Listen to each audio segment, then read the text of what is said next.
जलसे में शोर करो, रात में आंखें फोड़ रहे हो, काबे के रब की कसम कोई सवाब नहीं मिलेगा। उलमा की गुहार, बैठो, खामोश हो जाओ, इस पर भी खामोश नहीं होते हो और जलसा सुनने आए हो। ड्रामा बना दिया है आपने दीन का, नौटंकी बना दी है आपने इस दीन को। आपको अल्लाह के सामने जवाब देना पड़ेगा आज की इस रात की हरकत का। इस कुरान और हदीस को सुनाते वक्त तुम्हारी जो चीखें निकली और जो शोर हुआ, तुम्हारी शोर की वजह से कुरान को रोकना पड़ा, हदीस को रोकना पड़ा। क्या तुम्हारी आवाजें इतनी ऊंची हो चुकी है कि तुम्हारी ऊंची आवाजों की बुनियाद पर कुरान को रुकना पड़ेगा, हदीस को खामोश होना पड़ेगा?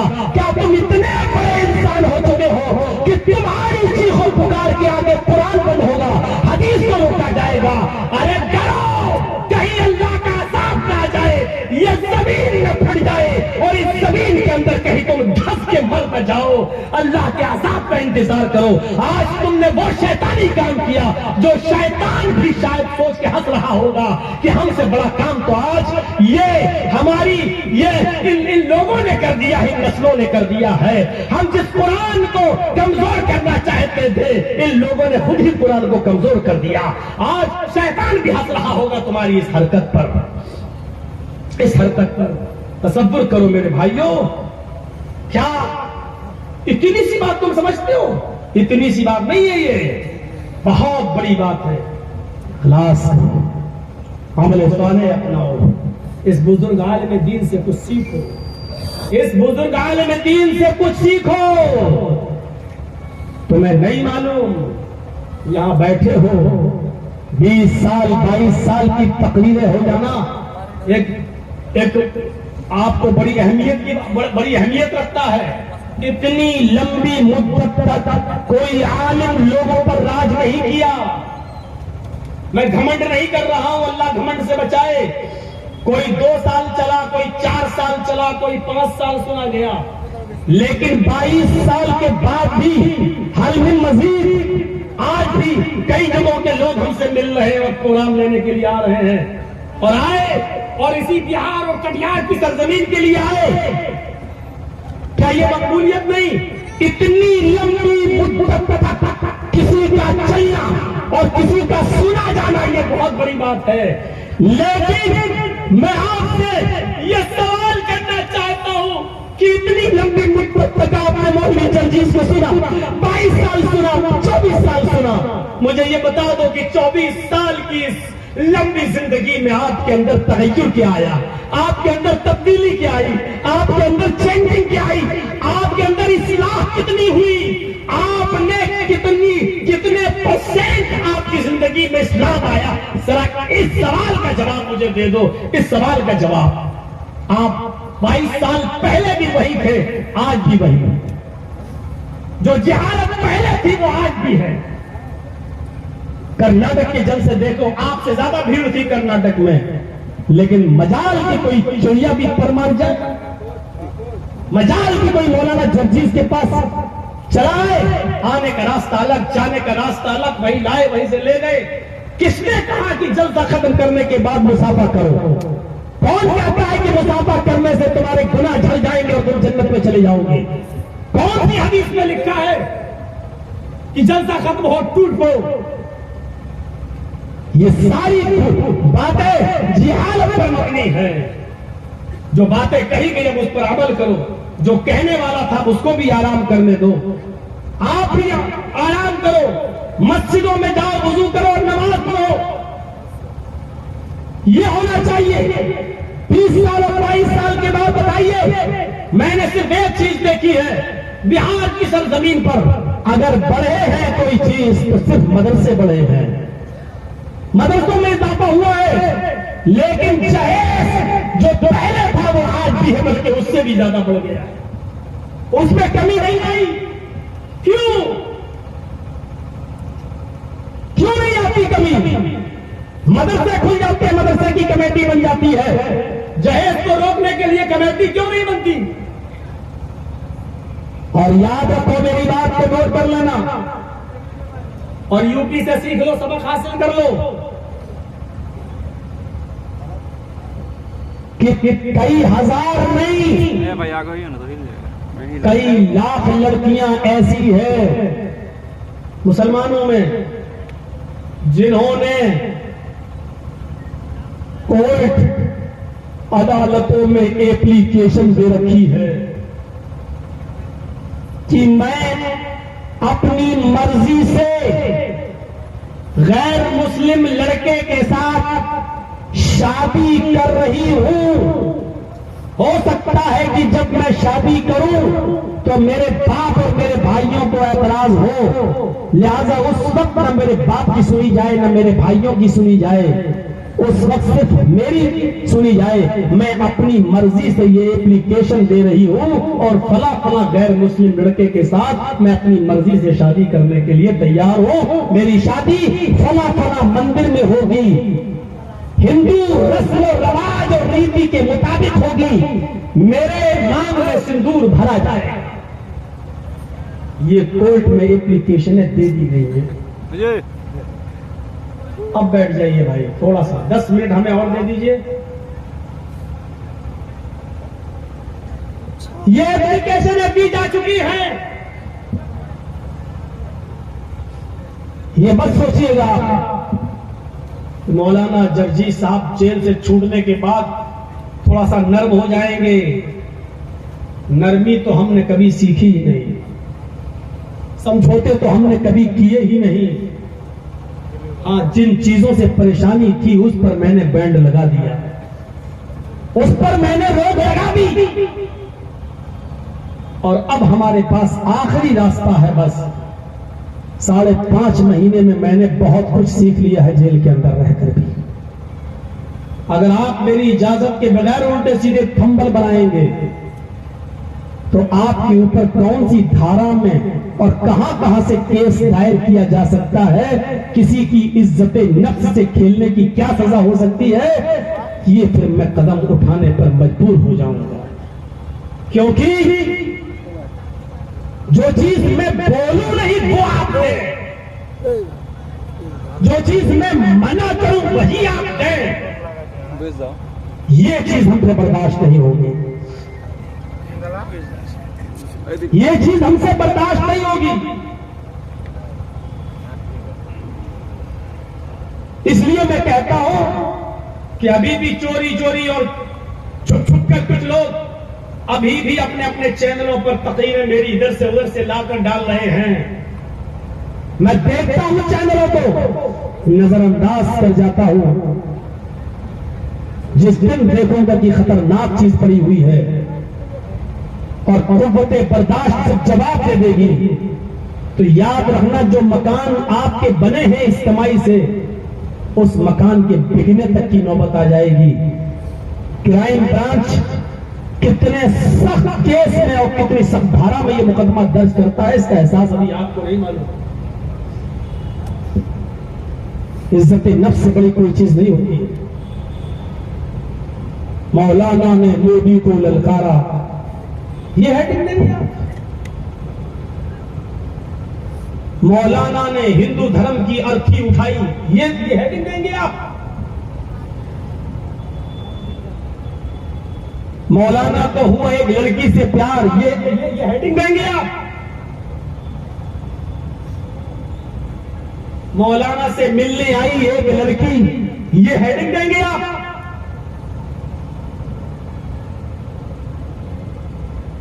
नंगी लड़कियों की तस्वीरें बनाएंगे आप पैसा कमाने के लिए, और कितना गिरेंगे आप?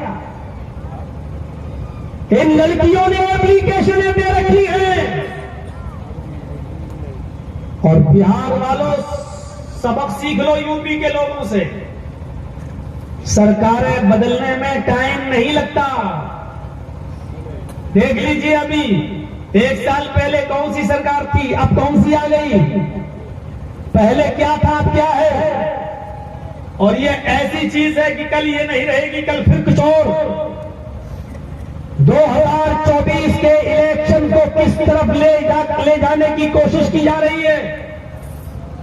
मौलाना जर्जीस कुछ नहीं बेचते, उनकी हैसियत क्या, जब राहुल गांधी जैसी शख्सियत को 2 साल की सजा सुनाई जा सकती हो, आजम खान को 3 साल की सजा सुनाकर उनकी सदस्यता और सांसदी खत्म की जा सकती हो, उनकी एमएलए की मेंबरशिप खत्म की जा सकती हो।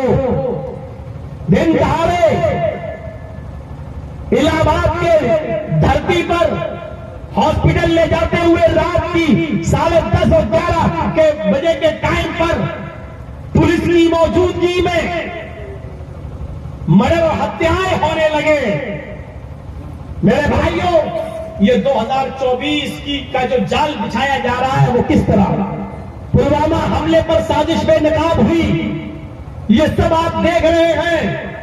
अभी 2024 से पहले देखिएगा इस किस्म की हरकतें और भी होंगी, क्योंकि माहौल पूरा 80 और 20 के बीच कर दिया जाएगा, 20 को एक तरफ कर दिया जाएगा और 80 को एक तरफ कर दिया जाएगा। ये चीज, और आपको एक चीज बताऊं, मैंने अभी तक और आज तक जेल से निकलने के बाद अभी वो 2 मर्डर जो इलाहाबाद प्रयागराज में हुए हैं 2 भाइयों के, मैंने उस पर कोई तकरीर नहीं की, एक लफ्ज भी नहीं बोला, उसकी तरफ मैं कभी गया ही नहीं हूं, मैंने कोई इशारा भी नहीं किया है। लेकिन इसके बावजूद इसी इंडियन मिक्स वॉइस चैनल ने उसको भी दिया और क्या कहा, अतीक और अशरफ पर क्या बोले मौलाना जर्जीस। देखिए, सबसे ज्यादा मेरे बाप को रुलाने वाला ये चैनल, सबसे ज्यादा मेरी मां के आंखों में आंसू लाने वाला ये आदमी, सबसे ज्यादा मेरे बीवी बच्चों को रुलाने वाला ये चैनल, और सबसे ज्यादा मुझे परेशानी में डालने वाला ये चैनल। आप समझते हैं कि मैं 2-4 लाख रुपए में बिल करा के यहां आ गया हूं? आप नहीं जानते कि मेरा 5.5 महीने में और नीचे से ऊपर तक कितना खर्च हुआ है, आप सुन नहीं पाएंगे। आपके पैरों के नीचे से जमीन सरक जाएगी।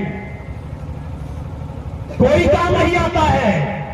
अगर आप ये सोचे कि फला फला आदमी कोई काम नहीं आता है, उस वक्त लोग ये कहते हैं समझाता था ना बोले ऐसा, क्यों बोलता था? आज मर रहा मरो, तो मैं समझाता था ऐसा? तुमने तो 1-2 लाख रुपया कमा लिया मौलाना जर्जीस की तकरीर से, लेकिन मौलाना जर्जीस को आपने कहां पहुंचा दिया है कि आप नहीं समझ पाए। ऐसा नहीं हो सकता आपको। अगर शर्म है इंडियन मिक्स वॉइस चैनल के मालिक तुझे, तो चुल्लू भर पानी में डूब के मर जाओ। किसी नौजत तक और किसी स्टेज तक तूने मुझे पहुंचाया है, लेकिन इसके बावजूद तुझे शर्म नहीं आई। और अभी हफ्ते पहले फिर तूने दिया। मौला क्या बोले अशीफ और अतीक और अशरफ के मर्डर पर मौलाना जर्जीस, जब मैंने आवाज ही नहीं खोली है, एक लफ्ज तकरीर भी नहीं की है, और तूने फिर वही हरकत शुरू कर दी है। तू समझ नहीं रहा है, तेरे ऊपर एक केस कर दो तो तू कहां चला जाएगा? तू अपने, तेरा बाप रोता हुआ मेरे पास आएगा, तेरी मां मेरे खतरों पे गिड़गिड़ाएगी और रोएगी। मैं नहीं चाहता हूं कि जो दिन मुझे देखना पड़े, तेरी बीवी तुझ रोए, तेरे बच्चे रोए, तू रोए और तेरा बाप रोए। मैं नहीं चाहता हूं कि मैं तुझे उस नौयत तक पहुंचाऊं, लेकिन अगर तूने मुझे मजबूर किया तो मैं किसी भी हद तक जा सकता हूं, किसी भी हद तक जा सकता हूं। मैं बरसरेआम इस ऐलान को कर रहा हूं, वहां तक पहुंच जानी चाहिए मेरी बात। मैं किसी भी हद तक जा सकता हूं। तूने जितना कमाया, तेरा घर, मकान, जमीन और जायदाद सब बिक सकता है। जब मौलवी जर्जीस का तू बिकवा सकता है, तो मौलवी जर्जीस भी किसी हद तक जा सकता है। मेरे भाइयों, जहेज की लानत को मुआशरे से खत्म करवा दीजिए, और अगर आप नहीं करवाएंगे तो तैयार रहिए, आपकी बेटियां गैर मुस्लिमों के साथ निकाह करेंगी, क्योंकि वहां मंसूबे हो चुके हैं। इनसे प्यार करो, इनको लाओ, बगैर दहेज के शादी करो, मंदिर में फेरे लगवाओ, सिंदूर लगवाओ, और 2-4 बच्चे इनसे पैदा करके बच्चों को अपने पास रख लो और उनको घर से धक्के देके भगा दो। आप क्या समझते हैं कि आपकी बेटी उनकी घर की बहू बन जाएगी तो वो अपना लेंगे? आप ये समझते हैं? गलत सोचते हैं। जो कौम आज तक हरिजनों को नहीं अपना सकी, जो कौम शूद्र को आज तक नहीं अपना सकी, जिसके धर्म में आज तक शूद्र मंदिर में जाकर पूजा नहीं कर सकता, हरिजन उनके मंदिर में घुस नहीं सकता, वो हरिजन की थाली में खाना नहीं खा सकते, वो शूद्र के साथ बैठकर उनके घर में एक चटाई पर बैठ नहीं सकते। आप क्या समझते हैं कि वो आपकी बेटी को अपने घर की बहू बना लेंगे और वो आपकी बेटी के मरने के बाद उसके शमशान घाट में आपकी बेटी का क्रियाक्रम होगा? गलत समझ रहे हैं आप, गलत सोच रहे हैं आप। आपकी बच्ची को 2-4 बच्चों की अम्मा बनाकर बच्चों को रोककर आपकी बेटी को घर से बाहर निकाल दिया जाएगा। अब जब आपकी बेटी एक गैर मुस्लिम लड़के से जब भागकर शादी करेगी तो बाप उसको घर से निकालेगा। कौम की नजरों से बचने के लिए, कौम में अपनी इज्जत बचाने के लिए कहेगा कि मेरी बेटी मेरे लिए मर चुकी है, और उधर 2-4 बच्चे पैदा करने के बाद उधर से आपकी बेटी भगाई जाएगी। अब आपकी बेटी के पास 2 रास्ते रहेंगे बस, only 2 option for your daughters. आपकी बेटियों के लिए सिर्फ 2 ऑप्शन है बस, बाकी कोई ऑप्शन नहीं बचेगा। आप अपने घर में रखेंगे नहीं, वो अपने शमशान घाट में जलाएंगे नहीं, आपकी बेटी को निकाल दिया जाएगा। आपकी बेटी के पास 2 ऑप्शन है, या तो मिट्टी का तेल डालकर अपने आप को आग लगा के मार डाले, खुदकुशी कर ले, या किसी तबाही के चकले पर जाकर अपने आप को बेच दे और लोगों के जिस्म की आग को बुझाकर धंधे पर बैठ जाए और कमाने वाली बन जाए। मैं आपको इस खबर से बाखबर कर रहा हूं, मैं आपको आने वाली इस चेतावनी से बाखबर कर रहा हूं, मैं आपको आने वाली इस चिता से बाखबर कर रहा हूं। हमारी बेटियां जितनी तेजी के साथ गैर मुस्लिमों के साथ भागने पर राजी हैं और जाने को तैयार है, वो आप नहीं समझ रहे हैं, और उन्होंने जो मंसूबे बना रखे वो आप नहीं समझ रहे हैं। बेहतर है समाज के लोग उठें और अपनी बच्चियों की शादियां जल्दी करें, और समाज में ऐसे लोग तैयार हों जो बगैर जहेज के शादियां अपने बेटों की करें। आओ हमारी बेटियां कहीं गैर मुस्लिमों के साथ न भाग जाएं, जहेज न होने की वजह से कहीं गैर मुस्लिमों के साथ निकाह न कर लें। ये चीज आप अपने अंदर लाइए। समाज के लोगों, आए समाज के चौधरियों, आए समाज के ठेकेदारों, आए समाज के प्रधानों, आए समाज के कारसेवकों, अगर तुम्हें इन बच्चियों की इज्जत और नामूस की फिक्र है तो इनकी शादी का इंतजाम करो, इनका जल्द से जल्द निकाह करवाओ और इनका घर बसवाओ, वरना मेरी दूरस्थ निगाहें देख रही हैं हमारी लड़कियां गैर मुस्लिमों के घरों की बहुएं बनाई जाने वाली हैं। 2-4 बच्चों के पैदा होने के बाद उनको घरों से निकाला जाएगा, उनको निकाला जाएगा। जो कौम आज तक अपने शूद्रों को इंसाफ नहीं दे सकी, अपने हरिजनों को इंसाफ नहीं दे सकी, वो आपकी बेटियों को अपनाएगी। ये तसव्वुर भी मत करना, ये गलतफहमी भी अपने दिमागों में मत पालना। अब वही चैनल वाले यहाँ होते और ये तकरीर होती हमारी, तो बताओ क्या होता? इस पर क्या थंबल बनाते और यूट्यूब पर क्या डालते, और पता चला कि जंजीर साहब जैसे यूपी पहुंचते, उसके बाद घर से पुलिस उठा के ले जाती और फिर भड़काऊ बयान में उनको अंदर कर देती। इनकी तो रोजी रोटी चल रही है। आप बदरुज्जमा साहब को देख लो, बेचारा मौलाना बदरुज्जमा साहब को डांट लगाना पड़ी चैनल वालों की। मौलाना अब्दुल गफ्फार साहब को देख लो, उनको कहना पड़ा, उनके साथ भी बदसलूकी हो रही है। जो उठे हैं बेचारे छोटे छोटे लोग जो अभी बड़ा बनना चाहते हैं, उनकी तकरीरें डालो, उनको मशहूर करो। हमें शोहरत की जरूरत नहीं, अल्लाह ने बहुत दे दी है, बहुत दे दी है। हमें तो अल्लाह ने इतनी इज्जत दी कि जब हम सऊदिया में हज करने के लिए गए, मौलाना हारून साहब और मौलाना असगर साहब हमारे साथ थे। पूछिएगा, मौलाना हारून साहब गवाह हैं। जब मैं खाने काबा में नमाज पढ़ रहा था तो एक आदमी मेरे बाएं तरफ नमाज पढ़ रहा था, पाकिस्तानी था। जब मैंने सलाम फेरा, इमाम हरम ने सलाम फेरा, सलाम वालेकुम रहमतुल्लाह सलाम। जब मैंने सलाम फेरा दाएं तरफ, और जब इमाम साहब ने बाएं तरफ सलाम फेरा, तो मैंने जब बाएं तरफ फेरा, लेकिन वो पाकिस्तानी आदमी बाएं तरफ सलामी नहीं फेर रहा, मुझे देखता चला जा रहा। तो मौलाना हारून साहब ने उसका चेहरा घुमा के कहा कि भाई इधर भी पहले सलाम फेर लो, ये वही है जो तुम समझ रहे हो। मौलाना जतीश साहब ने उसने लगाया, गले से और सीने से लगाया, और फिर हम लोगों को होटल ले गया और खाना आना खिलाया पाकिस्तानी होटल में। मैं आपकी शोहरत का मोहताज नहीं हूं, अल्लाह ने मुझे दी है, इज्जत दी है। और फेसबुक पर कुछ भी लिख डालो, कुछ नहीं कर पाओगे। तो ये आंधी है, ये सैलाब है इज्जत और सरबुलंदी का जो अल्लाह की तरफ से मुझे मिला है। उड़ जाओगे अगर तुम मुझे जलील करने की कोशिश करोगे, मिट जाओगे तो खुद अगर तुम मुझे मिटाने की कोशिश करोगे। क्योंकि अल्लाह की तरफ से जब किसी को इज्जत और बुलंदी दी जा रही हो, उसको कोई मिटाना चाहेगा तो उस तूफान में, उस सैलाब में खुद बह जाएगा, उस सैलाब में वो खुद तबाह बर्बाद हो जाएगा, वो खुद मिट जाएगा, लेकिन मिटा नहीं सकता किसी को। मैं उस वक्त तक बाइज्जत रहूंगा। जेल में जाने के बाद फिर किसकी इज्जत रहती है? लेकिन जेल में जाने के बाद भी जिसको इज्जत हो और जेलर उठ के आता हो जिसके लिए, नमाज पढ़ाने के लिए अगर दिया जाता है इतने लोगों में, तो मुझे दिया जाता है कि लो आज के बाद तुम नमाज पढ़ाओगे।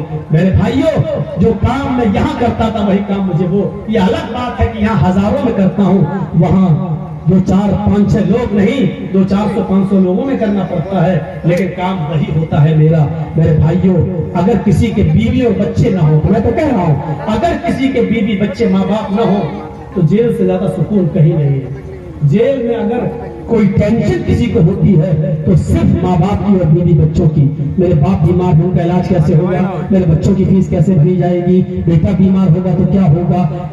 और ऐसा हुआ 5.5 महीनों में मेरे घर में कौन कौन बीमार हुआ। मेरी बीवी जो अकेले कभी लखनऊ के मेरे घर से कभी बाहर नहीं निकली, वो किन परिस्थितियों में, किन के साथ, किन औरतों को उसने फोन करके बुलाया और किन के साथ उसको दवा लेने जाना पड़ा, ये सारे हालात मेरे सामने हैं। अल्लाह मेरे उस दुश्मन को कभी माफ नहीं करेगा जिसने मुझे यहाँ तक पहुँचाने की कोशिश की है, और मैंने अपने मुकदमे को अल्लाह की अदालत में पेश किया है। इलाहुल आलमीन, मैं तेरे दीन की सरबुलंदी के लिए जेल में गया, और जिस आदमी ने मुझे यहाँ तक पहुँचाया, मैंने उसके मुकदमे को तेरी अदालत में पेश किया। तू ही उससे निपटेगा, और तेरी जो सजा होती है वो ऐसी होती है कि वो ऐसी होती है जो लोगों के दरमियान निशान इबरत बन जाती है, इबरतनाक होती है। हमने अल्लाह की अदालत में उस मुकदमे को सौंपा है। मजबूर मत करो चैनल वालों, मजबूर मत करो मुझे। मैंने चंद बुनियादी बातें इस 2 घंटे की तकरीर में आपके साथ चीख चीख कर रख दी है। मेरे भाइयों, कल मुझे फिर साहिब बिल्कुल मदीना जाना है, और फिर मुझे दूसरी जगह के भी सफर करना है। हम अल्लाह से दुआ करते हैं, बारी अल्लाह, फिर मैं कहता हूँ कि इज्जत आपने हमारे लिए दुआएं की हैं, अल्लाह इस मोहब्बत को बरकरार रखे, लेकिन उलमा की इज्जत वैसे करो जैसे करना चाहिए। शोर शराबा से अपने आप को बर्बाद मत करो, और दीनी जलसों पर